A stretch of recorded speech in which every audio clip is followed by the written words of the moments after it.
जय हिंद बच्चों, आज हम आपके लिए लेकर आए हैं डायरेक्शन का नेक्स्ट पार्ट, जो कि मोस्ट इंपॉर्टेंट है।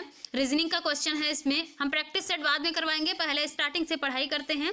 हमारा पॉइंट यहाँ पर था, जैसे पश्चिम डायरेक्शन, ध्यान से देखिएगा बच्चों। पश्चिम पूर्व, अगर यहाँ से पश्चिम और ये पूर्व है, तो यहाँ से अगर घूमा तो यहाँ से अगर घुमाएंगे, अभी एक मिनट, इधर से अगर घुमा हुआ तो दायां घूमेगा और इधर से घुमा हुआ तो बायां घूमेगा। और ये हमारा दक्षिण दिशा है और ये उत्तर है।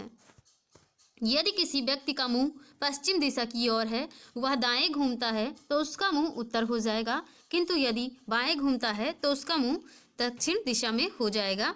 याद रखना बच्चों, इंपॉर्टेंट है। अब यहाँ पर देख लीजिए, ये हमारा एक सीधी लाइन है, इधर दक्षिण पड़ता है, इधर उत्तर पड़ता है, ठीक। और इसी के सिधाई से अगर ये हमारा पश्चिम हो जाएगा और इधर हमारा पूरब हो जाएगा, तब जब इसके बीच से उत्तर, ये उत्तर और पूरब के बीच से जो लाइन इधर को घूमेगी दक्षिण की ओर, तो ये बायां घुमाव हो जाएगा, और जब इधर से घूमेगी तो ये दायां घुमाव हो जाएगा। ऐसे ही क्वेश्चन होते हैं इसके डायरेक्शन के।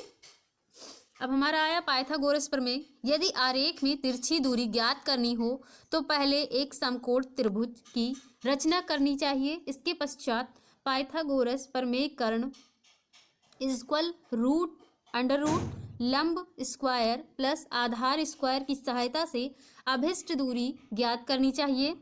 नोट इंपॉर्टेंट है बच्चों, ये भी ध्यान में रखिएगा।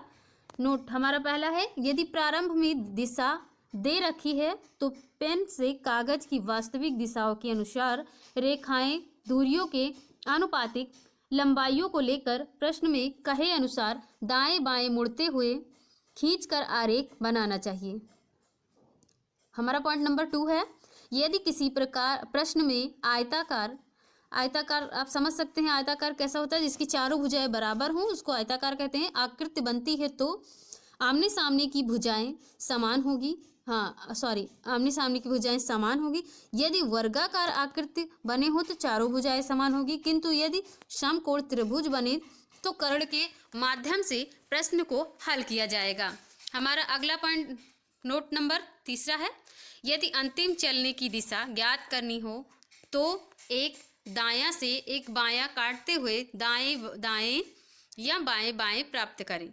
अब 2 बार समान दिशा में घूमने का अर्थ है विपरीत दिशा में चलना, यानी कि उसी दिशा में जाओ और वापस आ जाओ तो विपरीत दिशा उल्टा हो जाता है। तथा 4 बार समान दिशा में घूमने या कुछ भी शेष ना रहने का अर्थ उसी दिशा में चलना। हमारा पॉइंट नंबर 4 है, यदि किसी प्रश्न में दिशा ज्ञात करनी हो और दिशा बिल्कुल सीधी दिखाई दे तो हमारा उत्तर हमेशा मूल दिशा में आएगा, किंतु यदि दिशा तिरछी दिखाई दे तो हमारा उत्तर हमेशा उप दिशा में आता है। ध्यान से पढ़िएगा बच्चों, एग्जाम में ज़रूर पूछे जाते हैं, 2 से 3 क्वेश्चन जरूर फंसते हैं इसके डायरेक्शन के, इसलिए पहले स्टार्टिंग से समझ लीजिए, उसके बाद हम प्रैक्टिस सेट करवाएंगे तो आप पढ़ते रहिएगा। जिस बिंदु के साथ के या शेष शब्द आता है उस बिंदु को सबसे पहले लिखा जाता है और उसी के आधार पर दूसरे बिंदु की दिशा निर्धारित की जाती है। यदि कोई व्यक्ति दाएं घूमता है तो इसका अर्थ होगा 90 डिग्री घड़ी चलने की दिशा में घूमना, एवं यदि कोई व्यक्ति बाएं घूमता है तो इसका अर्थ होगा 90 डिग्री घड़ी की विपरीत दिशा में घूमना। रेलगाड़ी का धुआं, अब आ गया यहाँ पे रेलगाड़ी का धुआं। अब इसके बारे में भी समझ लीजिए, ये भी बहुत घुमाव फिराव के क्वेश्चन पूछे जाते हैं एग्जाम में। यदि कोई रेलगाड़ी उत्तर दिशा की ओर जा रही है, ध्यान से समझिएगा बच्चों, इंपॉर्टेंट क्वेश्चन है। यदि कोई रेलगाड़ी उत्तर दिशा की ओर जा रही है और हवा रेलगाड़ी के समांतर उत्तर से दक्षिण की ओर चल रही हो, धुआं गाड़ी की विपरीत दिशा में जाएगा। यदि कोई रेलगाड़ी उत्तर दिशा की ओर जा रही है और हवा रेलगाड़ी के लंबवत पश्चिम से पूर्व की ओर चल रही है तो धुआं दोनों की उप दिशा अर्थात दक्षिण पूर्व दिशा में जाएगा। अब हमारा आया टाइप नंबर 1, दूरी से संबंधित। इसमें एग्जाम्पल में भी एक क्वेश्चन दिया गया है, ध्यान से समझिएगा, इसका राइट आंसर क्या होगा। पहला हमारा प्रश्न है कि एक कार उत्तर दिशा में ए से बी तक 5 मील जाती है और दाहिने मुड़कर बी से सी तक। ध्यान से समझिएगा बच्चों, इंपॉर्टेंट है। और हाँ, जब भी आप पढ़ाई करने बैठे हाथों में पेन और कॉपी जरूर होनी चाहिए। जब तक आप पेन और कॉपी लेकर नहीं बैठेंगे आपकी पढ़ाई अच्छी से स्ट्रांग नहीं हो पाएगी।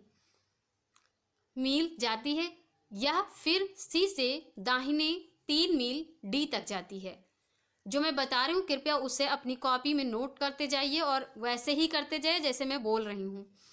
और फिर यह डी से दाहिने मुड़कर पी तक 3 मील जाती है।